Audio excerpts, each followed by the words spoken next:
Studio Rajauli.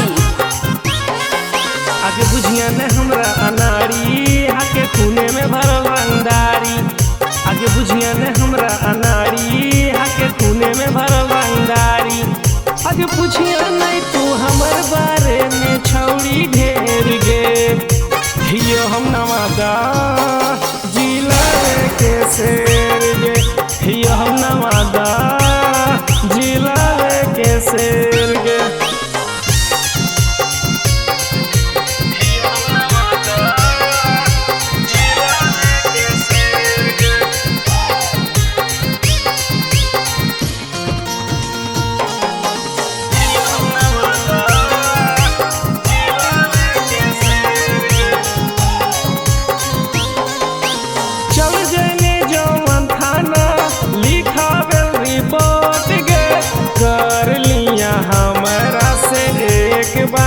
भेट गे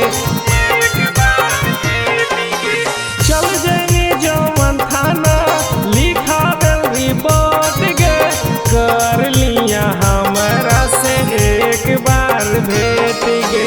चल जाए वो थाना तो पुलिस हो जाए तो ढेर गे। हियो हम नवादा जिला के शेर गे। हियो हम नवादा जिला के शेर गे।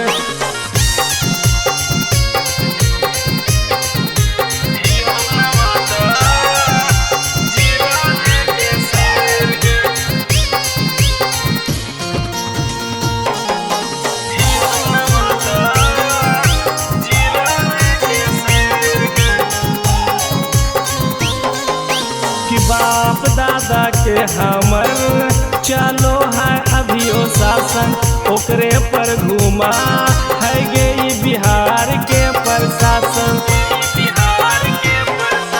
कि बाप दादा के हमर चलो है अभियो शासन ओकरे पर घुमा है गे बिहार के प्रशासन। ज्यादा ले